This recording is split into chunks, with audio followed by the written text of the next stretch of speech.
All right, we're going to get started. Welcome everyone to another in our webinar series for the International Council of Psychologists. I'm Andy Simon. I am the chair of the webinar committee, and we have a really special presentation today. It's the second in our series on COVID-19 and vulnerable populations. Before I turn over to session, I'll be back later for some Q&A. I just want to remind all of our participants how we like to run these programs. You will be lucky enough to see two excellent speakers today. And during the presentations, you should feel free to enter any questions or comments that you would like pass along to the speakers. You will notice at the bottom of your screen, I'm even doing it for myself, you'll see two icons. One says Q&A and one says chat.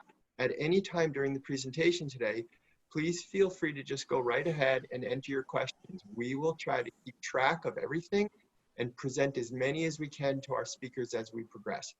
So thanks, and get ready for a terrific show. Right now, I want to turn over the introductions to another board member of International Council of Psychologists and the leader of our program series on COVID-19 and vulnerable populations. Please welcome Elaine Congress. Elaine, would you please introduce our speakers today?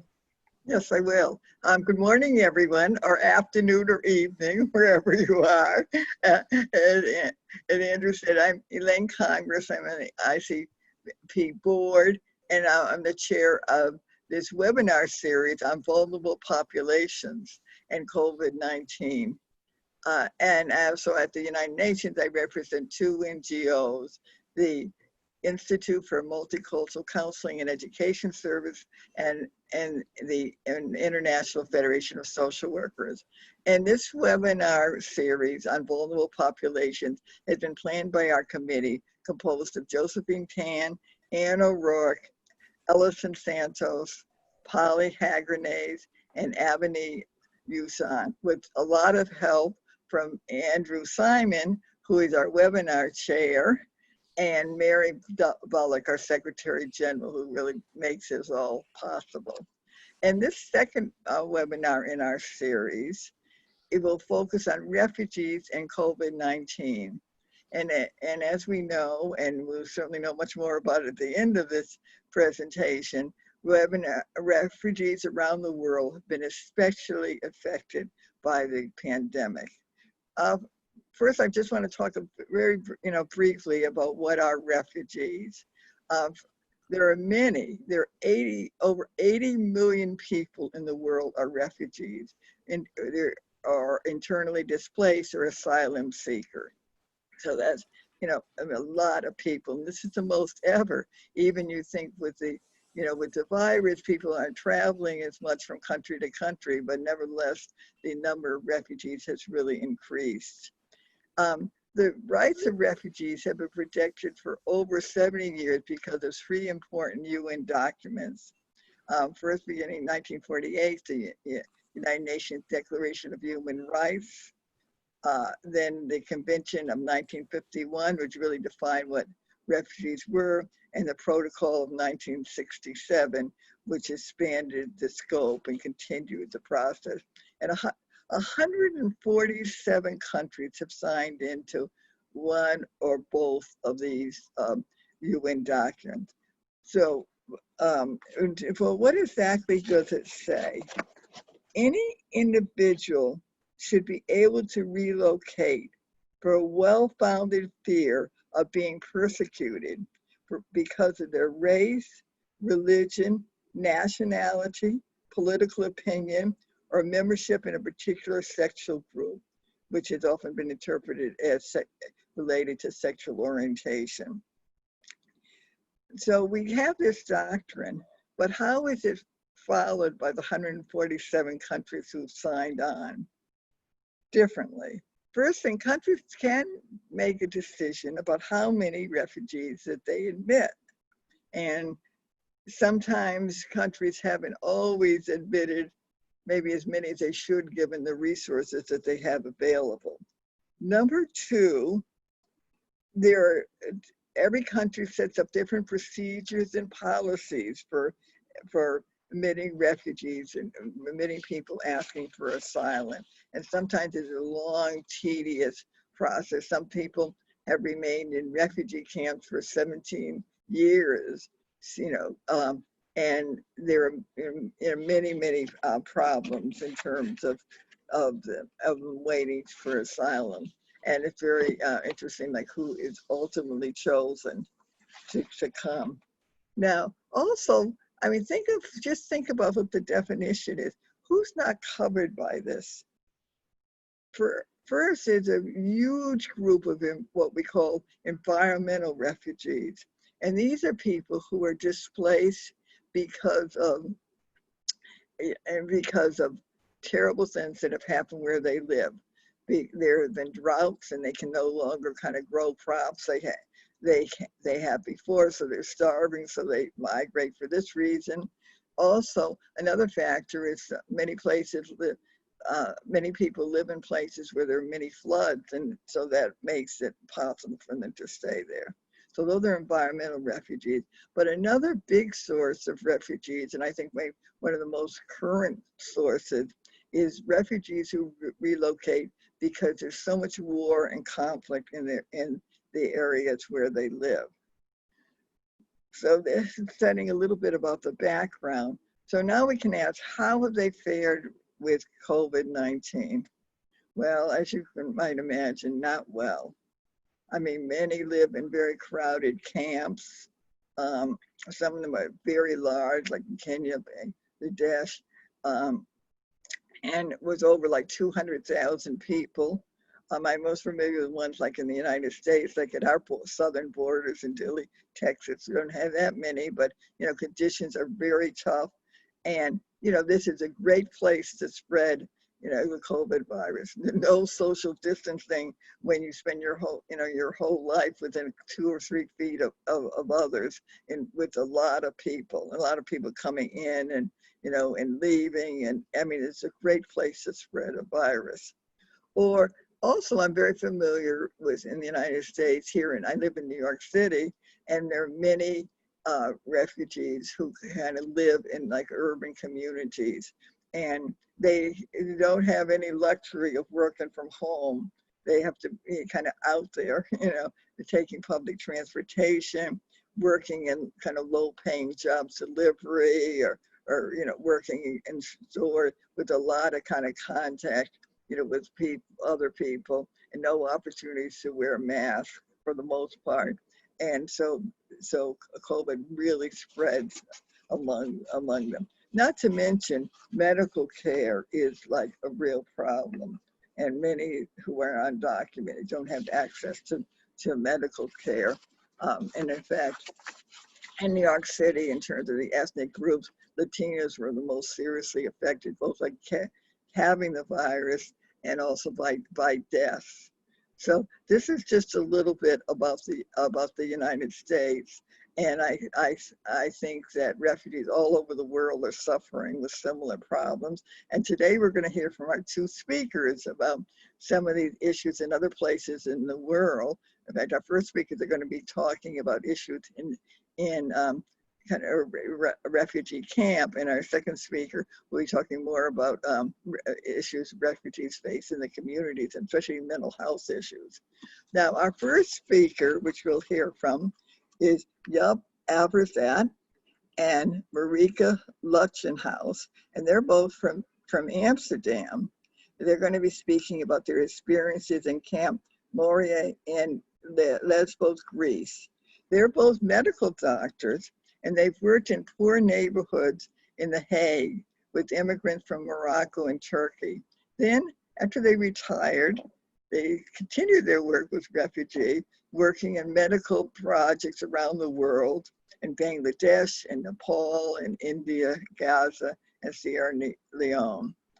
But what they've been doing most recently is working in a refugee camp in Lesbos, and for the Boat Refugee Foundation. And that's what the talk today will be on. And I'll come back a little later and tell you more about Cheryl. We're going to have another speaker, Cheryl from Malaysia, who's going to tell us more about refugees in her part of the world. So let me turn the program now over to Joep and Marijke to tell us about, you know, their refugees that they know. Thank you. Okay, thank you, Elaine. In this short presentation, I want to share with you our experiences in the refugee camp of Moria on the Greek island of Lesbos. I will first tell you something about the situation in the camp, the organization, something about the safety situation, and then something about the medical problem. We are medical doctors, so I'll tell you something about the medical problems, and at the end I will tell you something about the impact of corona epidemic in this place.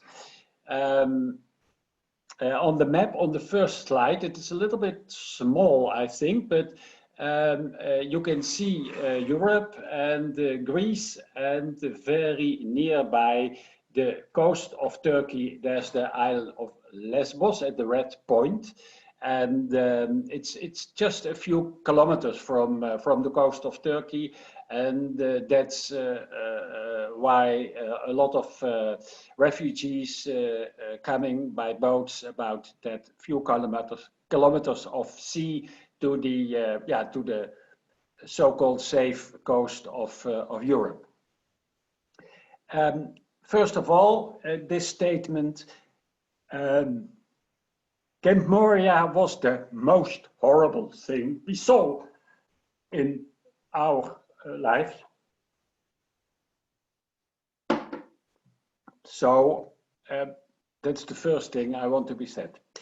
During our presentation, you will see some pictures, not of very good quality, because they were made illegally with our cell phones. So, but it's just to give you an impression of the camp. The Camp Moria is situated about 12 kilometers from the capital of Lesbos, and it was originally built for 3,500 refugees. And this year there lived about 20,000 people there. At this moment, few has left, so 15,000 are there still. So the place is, and the facilities are not extended with this amount of people. So the place is really overloaded, and there is a shortage of housing, sanitation, water, electricity, etc. People who are lucky are living in so-called ISO boxes. It are big containers with 12 or more people in bunk beds.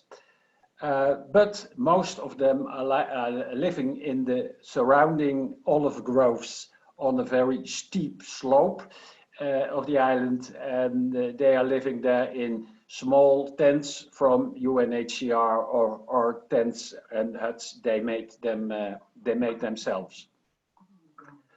But also every night people are sleeping outside without any shelter, lying on a piece of cardboard. Also in winter, when the nights can be very cold on Lesbos, and with a lot of rain. Garbage collecting is not adequate, therefore a lot of waste lies everywhere, and after rain the floor is really a mess. The ditch that's running through the camp is like an open drain. This part of the camp, so outside the original camp, is called the jungle, which is in fact a correct name. It's really a jungle. In the jungle there are no lights, there is no electricity, and after sunset it's a very unsafe place. And people, especially women and girls, are afraid to go out of their tents and go to the toilet. Most refugees are coming from Afghanistan, Syria, Iraq, Sub-Saharan Africa, like Congo, Cameroon, Nigeria, etc. About 1/3 of the population is 18 years is under 18. So about 5,000 people. And 800 are minors without an adult that accompany them. So they are there alone. And in theory, for them and for vulnerable people, for women, there are separate sections in a secure area. But that's the theory. In practice, a lot of them that unaccompanied minors are living in the jungle alone without no one take care of them. And this means a great risk of abuse and violence. In the sections, the so-called safe sections, the guardians work hard to keep the most vulnerable safe, but they are rather understaffed and with boredom and violence still prevalent, and the staff often not speaking the same language as the refugees. Monitoring and care is stretched and problems continue to spiral. Every day, people has to stay in the food line for hours to get their meals. And of course, with so many people waiting, there is a lot of pushing and pulling. For the people, the situation in the camp is hopeless because nobody knows when it comes to an end. The asylum procedures take a long time.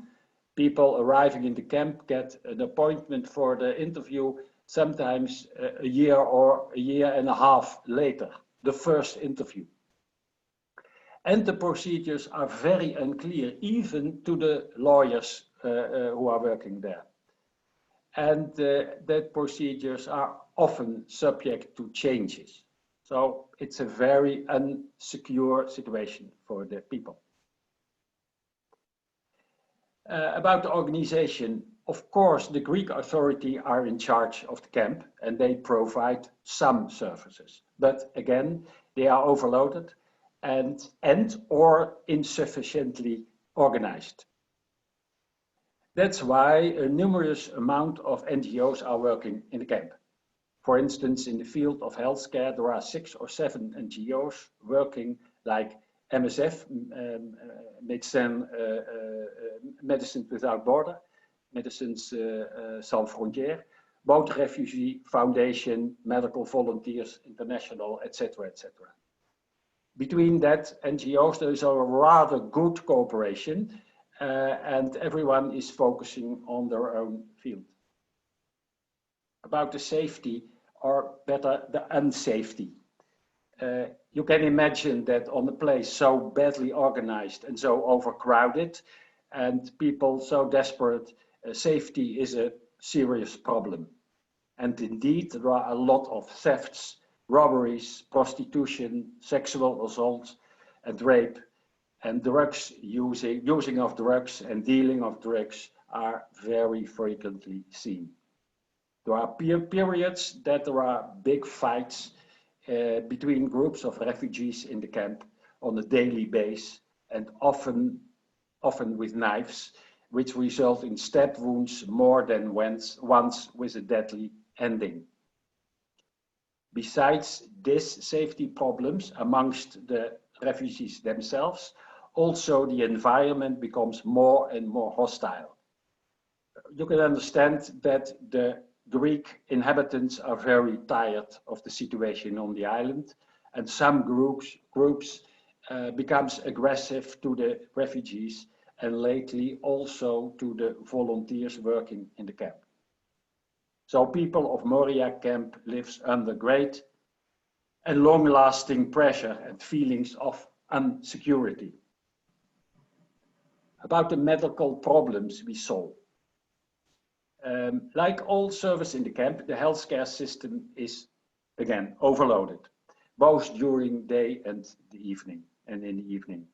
The medical team of BRF, where we worked for, is working during the evening from 4 p.m. till 11 p.m. And before we start our shift at 4 p.m., there are a lot of people waiting, sometimes already for hours in front of our small clinic. Although we officially only deal with acute problems during our service, there is still an overflow of people who could not be seen during the day. Everyone is pushing to be first in line and is explaining that they are an emergency to be seen first. Of course, we see a lot of problems that are quite normal in general practice, like cough and cold and sore throat, etc. But there are also a number of specific problems, like there are skin infections, not only infected wounds, but also scabies in an extent not to be seen anyway in Western countries. Due to the bad hygienic circumstances, small housing, we see whole families with this infection, which is rather complicated to treat. Recently, there was an outbreak of meningitis. Women who are afraid for their pregnancy because they were beaten during a fight or fell down by pushing in the foot line. We see patients with stab wounds, sometimes very serious. In some periods when there is high tension in the camp, we see 4 or 5 stab wounds, victims with stab wounds each day. Some we can treat ourselves, but some we have to refer to hospital. But for some it's too late and they die. And that's what I saw a few times in the time. It's not seldom. Automutilation is another problem. We see a lot of the most minors, especially boys, who cut themselves more than once, and that's really an infectious disease as well in this camp. Very impressive are the patients with panic attacks, flashbacks or psychosis.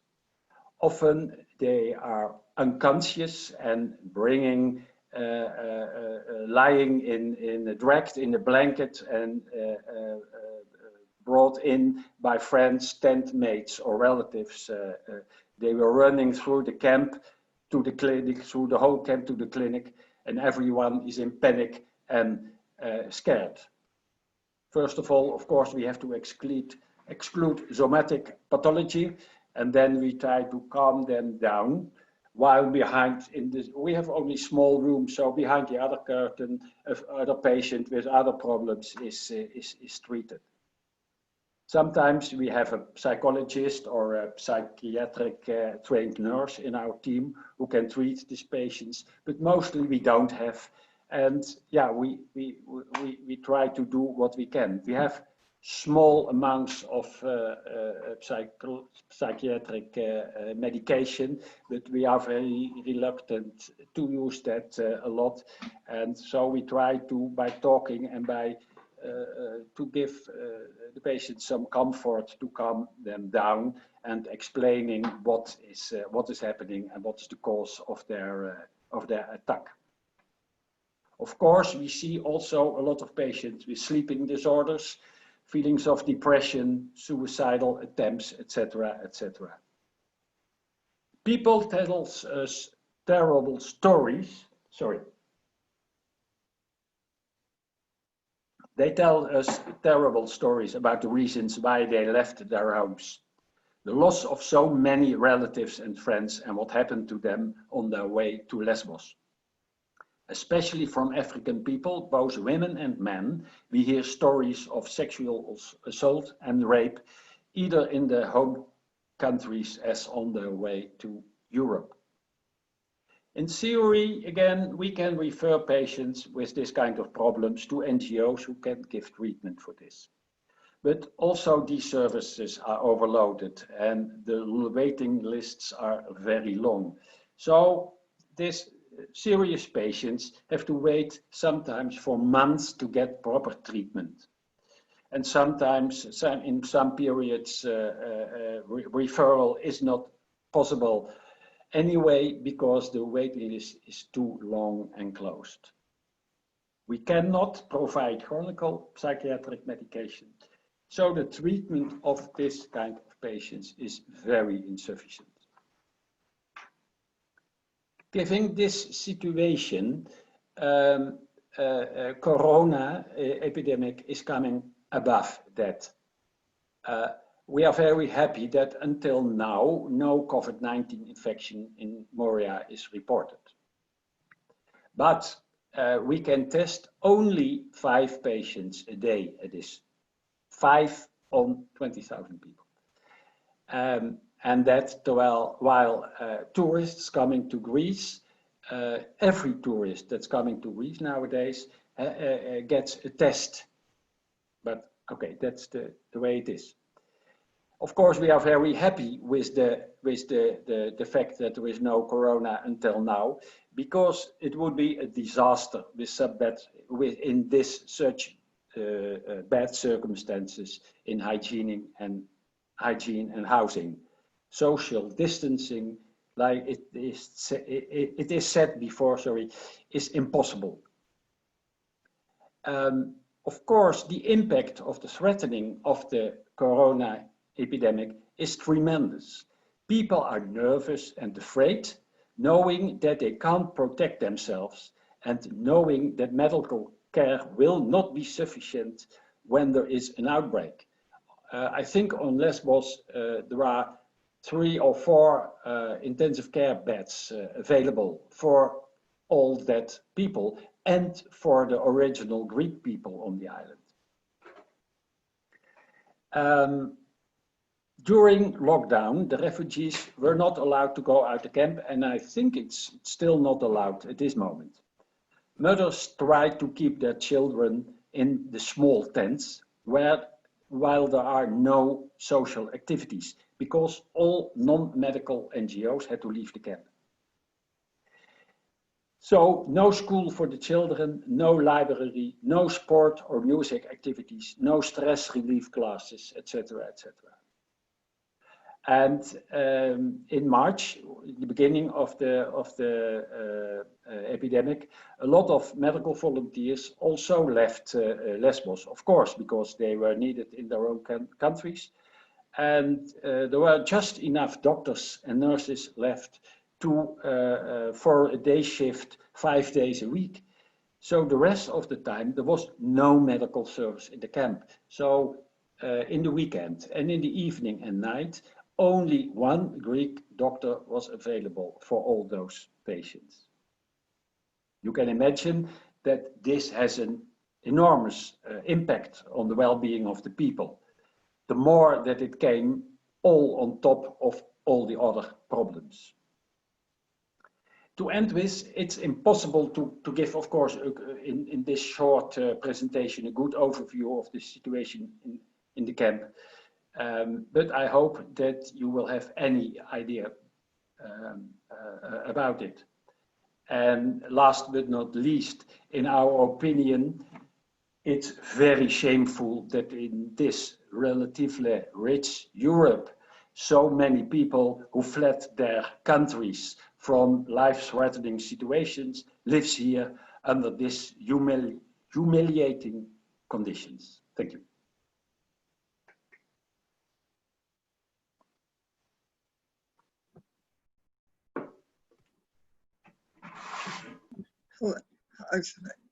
Should I? Okay.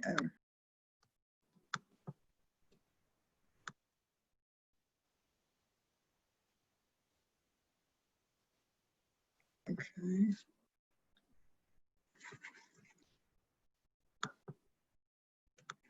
Okay.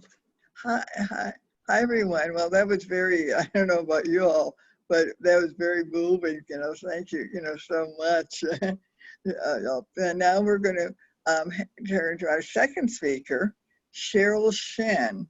And Cheryl is from Malaysia, and she is a registered licensed mental health counselor, and she works a lot with refugees, who and their mental health issues, and she's going to tell us about some of the mental health, issues that she sees with, with refugees that she's worked with, and how she's really been able to kind of help them. They come in with terrible, terrible experiences, both in traveling there as well they're living in Malaysia.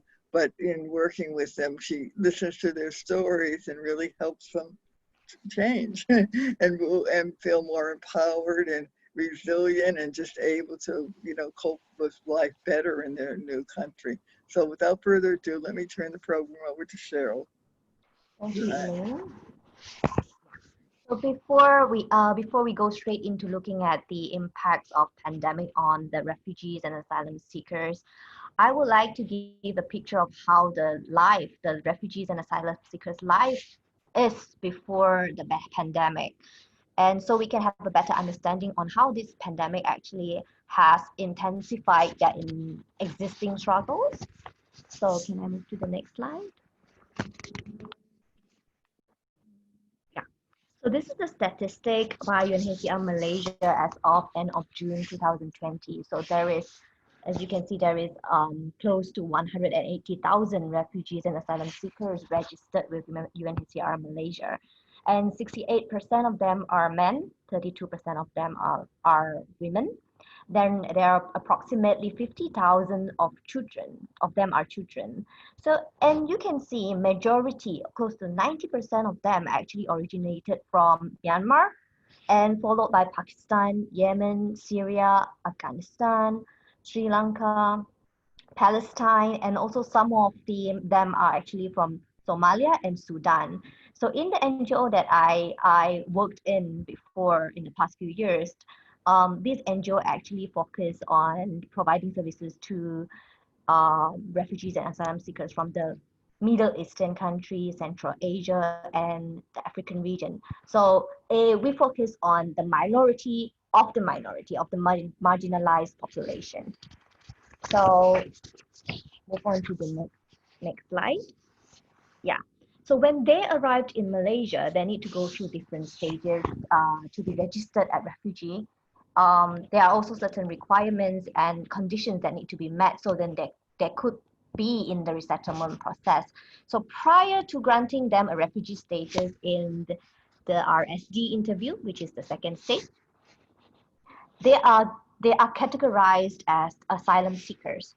So those who have passed their RSD interview, they only then they will be given the chance to actually proceed to resettlement, the phase 3 resettlement process. So as you can see, from phase 1 to phase 2, in Malaysia, it actually can take several years, and the most that I have heard actually takes up to 7 years. And a lot of them are living in a limbo where they do not know what's going to happen next. One of the biggest anxiety is they are feeling afraid of being rejected in phase 2. So when they are rejected, they can appeal within 30 days. But if they receive another rejection, that means that UNHCR does not accept them as a refugee, and they will not be receiving any international protection under UNHCR. And they will need to go back to their country, of which they perceived them as having life-threatening events, and their life will be threatened there. So in these phases, a lot of them struggled because of this prolonged uncertainty. They struggle with a very strong sense of helplessness because they feel they do not have control over their life. They do not know what's going to happen next. They do not know what's their future. They do not know what's the future of their children. So there are a lot of question marks. This is it's like existential crisis. A lot of them start to question, is it worthy to actually take this risk to travel and to actually take this risk to save their children from their country of origin and arrive here not knowing what's next? So a lot of them are actually shocked as well. Like they thought that they will receive refugee status smoothly, but in fact it is not the case. So for those who actually reach phase 3, it can also take them several years depending on the urgency of their case. Most of them, but people who reach this phase actually show a reduced level of anxiety and stress, but it doesn't mean that they do not struggle any psychological distress. Why? So let's move on to the next slide. Why? Because Malaysia is not a state. It's not a state party to the 1951 Refugee Convention and its 1967 protocol. So what that means is that there is no legal and administrative framework in terms of managing the refugees, and there is no mechanism to protect the asylum seekers and refugees when they arrive in Malaysia by the government. So the absence of this legal framework has caused great uncertainty, great stress, and a lot of fear, because the Malaysian law doesn't distinguish the refugees and asylum seeker from the undocumented migrants. And that makes them vulnerable to arrest for migration offenses, and they may be subjected to detention, prosecution, or deportation. So on top of that, in Malaysia, asylum seekers and refugees recognized by UNHCR, they do not have any formal access to employment, meaning they are not allowed to work. They do not have the legal right to work. So imagine the amount of the stress that they have being in the limbo for many, many years, waiting to receive their refugee status, and at the same time, facing the risk of being detained if they are caught working just to support their family and just to survive in Malaysia. So, and for that reason, a lot of employers are afraid to hire refugees and asylum seekers because they may be subjected to prosecution for hiring irregular migrants under Immigration Acts. So this is why it is very difficult for them to look for a job. And they are often exploited by the employers. Sometimes they just refuse to pay them. Sometimes they just lose their job anytime without any reason. So, of which has happened a lot to many of them during this pandemic. Also, they also lack of access to public services. So there will be refugees and asylum seekers here. They will be charged at a foreigner rate if they are seeking treatment or seeking treatment or consultation at the hospital. So even though with the UNHCR card, they can have a 50% discount, but it is still very, very difficult for them to afford these medical fee because with the very low pay, and they need to pay rental, they need to pay for utilities, they need to pay for their livelihood. So a lot of them are struggling to survive. And move on to the next stage. So these are the pre-existing psychological distress that are commonly found in the refugees and asylum seekers. A lot of them presented with anxiety, depressive symptoms, and majority of them have actually survived episodes of trauma because a lot of them, maybe their lives and their family lives were actually threatened back in their country of origin. So I remember one very young girl, and she always tell me that she feel very scared every time when the father left home for work, and she always call and check her father whether he reaches his office safely, and anytime when he didn't reach home on time, this girl will start to have this difficulty in breathing and panic attack because she also remember how her father was kidnapped back in her country. So all this, and also watching how the father actually needs to take risk of being detained just to take care of the family, to provide food for home. She felt very guilty and she felt very sad. She felt helpless, like I couldn't do anything. So what can I do to help him? But I couldn't do anything. So this is our I'm trying to give a picture of what is the psychological context, what is the psychological distress that the children or even the adults face living in Malaysia. And on top of that, a lot of them actually have left their close one maybe they are very close family members, they are friends, and they are struggling with a lot of grief and loss issues, grieving for people, grieving for their homeland, and grieving for their identity back in their country, and some even ambiguous loss, like when they travel to Malaysia, maybe they lost contact with the family member, or some of the family member have gone missing, but they have no news about them. So in counseling, we have to deal, we often face a lot of cases where there are complicated grief and ambiguous grief.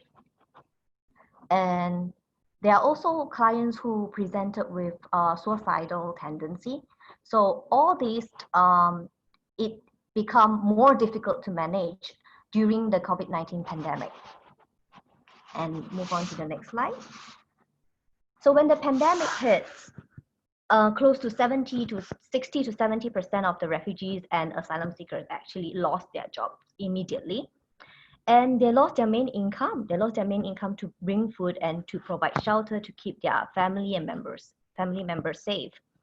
And at that moment of time, I observed that many NGOs and community centers actually start to receive thousands and thousands of requests for financial support just to buy food, because they need to eat, the children need to eat, and also to pay rent, because a lot of them are actually chased out by the owner of the house, because they were not able to pay for their rental, so they have no place to stay. So we received a lot of requests for shelter and food. And move on to the next slide. Yeah. And during the movement control operations, or during the pandemic, so the government actually started movement control operation in March, which means that everyone needs to stay at home unless we have a very good reason, for example, to go to the to buy essentials like groceries. And there were a lot of rules. And during that period of time, to restrain movement, there was increased roadblocks. And Malaysian police actually raided homes and arrested a huge number of undocumented migrants, and in attempt to actually contain the spread of COVID-19. So that actually heightened and increased the fear and the anxiety and the stress that these refugees and asylum seekers already have before the pandemic. And move on to the next slide. And because of this mass arrest, and due to the lack of awareness from the public on the difference between refugees and asylum seeker and the illegal migrant, there was an escalated xenophobia and hate speech towards the marginalized population. And so we observed that there have been heightened emotional distress. A lot of them are afraid to leave their home, to seek for help, to buy groceries. A lot of them has started to isolate themselves and stop reaching out, because they are afraid of being targeted by the public in Malaysia. And move on to the next slide. So what are the interventions that Malaysian government and the NGOs have done during this COVID-19 pandemic? Is that Malaysian government provides healthcare services, free healthcare services for all that are related to COVID-19, to all the asylum seekers or refugees. It doesn't matter who you are, so, or anyone who shows symptoms of COVID-19, symptoms of COVID-19, they will receive a free screening test.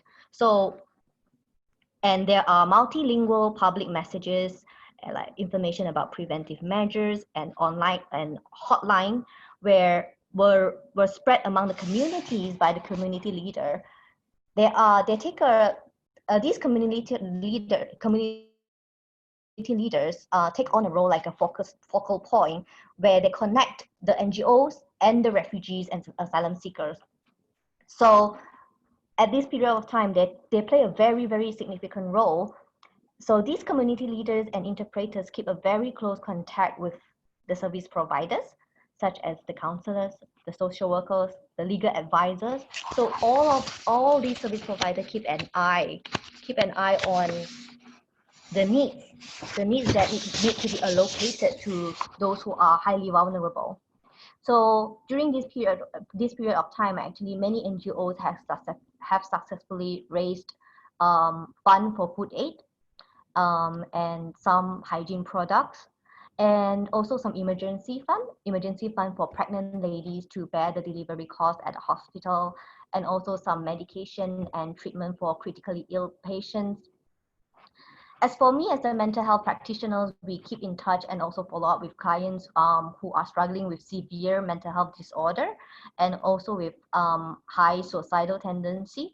So all these are done remotely, like through phone calls and video calls and messages, because we are not allowed to leave the house and we are not allowed to conduct face-to-face sessions during that period of time. So by keeping in touch with them, we get to ensure that these patients, these clients actually still have the psychiatric medication that they need daily to function. So throughout this very difficult period of time, I noticed that there are many NGOs have actually expanded their hands to not just limiting their support to the populations that they originally serve. They also expanded their hand to other populations. So there's this slogan in Malay we say it, kita jaga kita. It means that we take care of us. So it actually touched my heart to see how humanity actually comes first, and how people who are struggling, the refugees and the asylum seekers, they themselves actually are helping their communities and helping their neighborhood, even though they themselves are in a very distressing state. So my take-home message is this. Move on to last slide. No action of kindness, no matter how small, is ever wasted. So that's the end of my presentation. Thank you very much. Thank you very much for this, Cheryl. Would you please join us again, because we have a series of questions. I would like to be able to get the voices of our viewers in here. First off, everyone says thank you for this really informative, wonderful presentations from both of you. Yep, I'd like to just start with you. There was one specific question. I'm wanting to know, you'd mentioned that some of the people in the camps are able to get medication. The question is, how long does this medication last for someone, and is there an adequate supply? That's a difficult problem. We of Both Refugee Foundation, we provide only medication for a few days because we are supposed to treat acute situations. So we can give for some days, and mostly there is enough. When a patient needs chronic medication, we have to refer him to another NGO who's working in daytime, and they provide medication, but that's difficult because there is not always enough. Sometimes they have to buy medication, pay for it by themselves. Sometimes they have some money, sometimes they don't have. So that's a problem. But our organization can provide almost the most necessary medication, except the psychiatrist medication, because we are not allowed to give that for the Greek authorities, because they are afraid, of course, and that makes sense, of making addicts when we give tranquilizers, etc. And can you just give us an idea of like potential interventions such as psychological first aid or just psychological services available to people? Yeah, we have some NGOs that gives that kind of treatment, but it's always at least 6 weeks before people can come. If there is, and that's the best scenario. Often I was there 2 times that there was no possibility at all. Okay. Even hello. Marijke? Yes. Even when we are there only the suicidal people, we can give them an appointment, and that's also over 6 weeks, 8 weeks. But the normal PTSS or anxious or something like that, we cannot send them. Great. So send them away. Okay, thank you. Cheryl, a few questions for you. A question about there's so many more male than female refugees, as you had talked about at the beginning of your presentation. Can you give us an idea of some of the care that the children get because of there's so many more men than women in the situation? Some of the care that children have, we do have refugee school. So some of these children, they can actually go to the refugee school, but there are very limited access to these children. And I would say the community play a very important role. So usually sometimes you can see that maybe the mother of this family actually take care of the children from another family. So you can see that there is a rotation of taking this role of babysitting or just to keep an eye on these children. So when the mother actually, they are a single mother as well, when the mother actually go out to work and the community will work together. So community-based intervention is very important in our context. That's great. And similar to what I just asked you, would you give us an idea of what kind of psychological services are just generally available for everyone?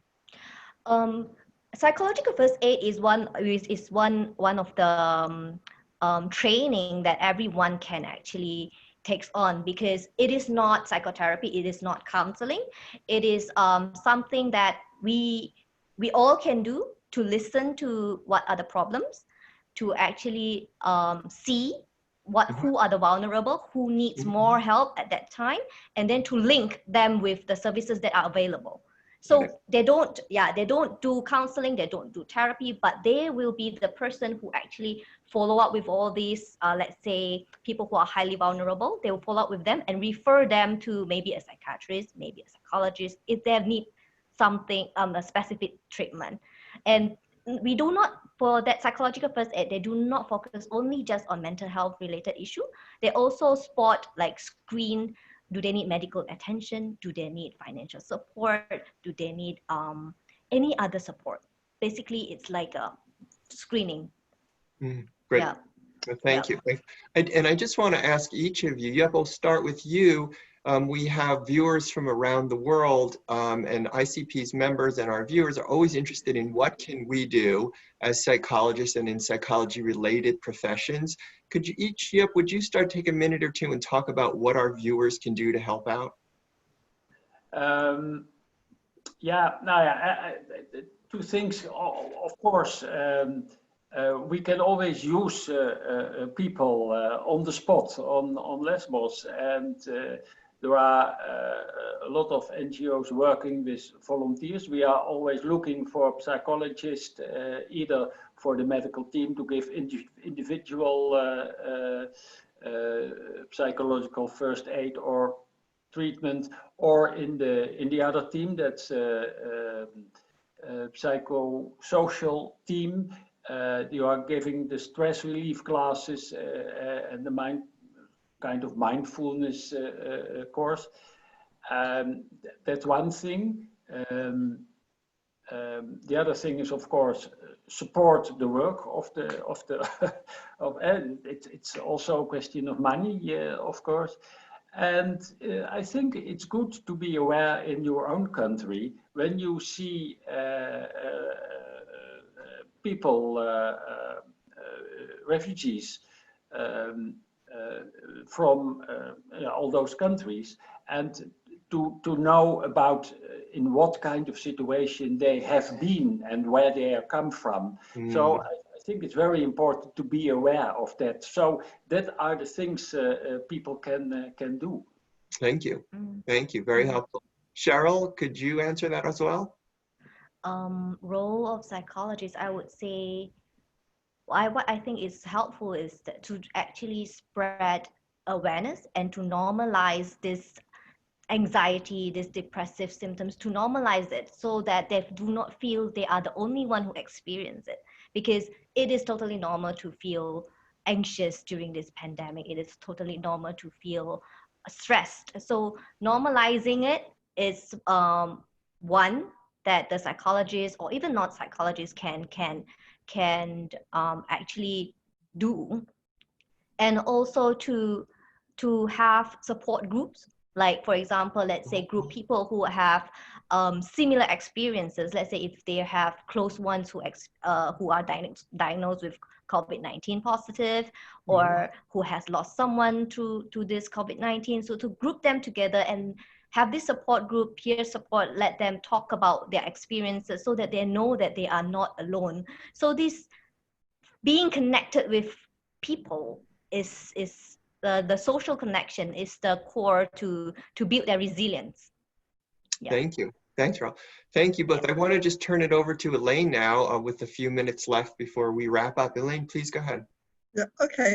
Well, first, let me just say it was wonderful. I mean, thank you so much, and Cheryl and Marijke. I mean, you know, I was just so impressed and so moved by, I mean, first, you know, looking at the pictures of Sunset Level and, you know, what conditions are like and the people are living with. And I mean, I just saw it in terms of possibility of, you know, of rodents and all kinds of germs being spread, and, you know, how people can really survive and how long they have to, you know, live there. And then with Cheryl, I mean, in terms of, I mean, it's really interesting. We've had someone speak about like what it's like in the camps, but also, Cheryl, you talked about what it's like working with refugees in the community, and so many of the different issues that they struggle with, and the kind of the mental health problems, and, you know, what we're doing, you know, what we can do. And I know all the organizations that you work with also are involved in sponsoring this program, but also I'm really impressed by, you know, your contribution and how many refugees that you're really able to help.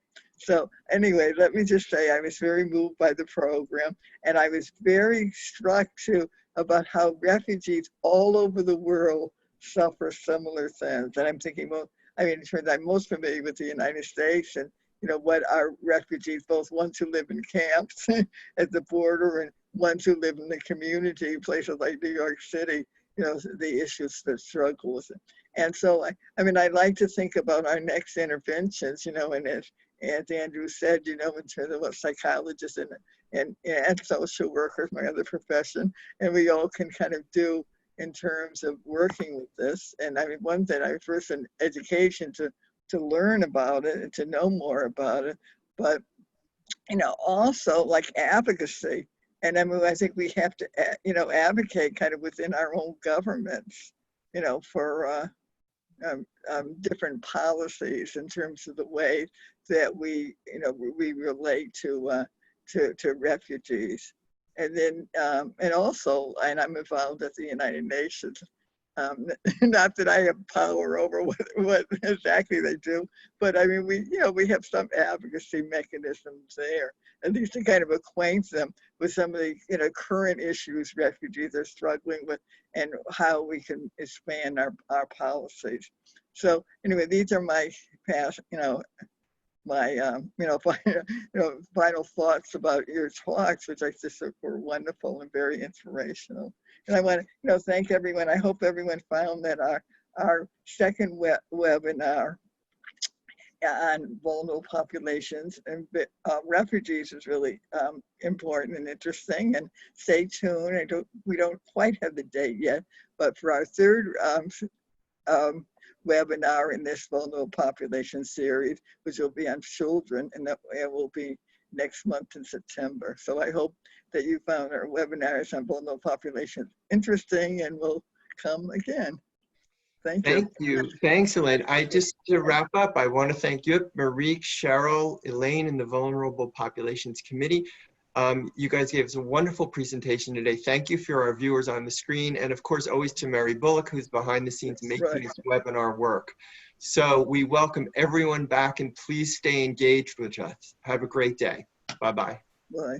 Bye. Thanks.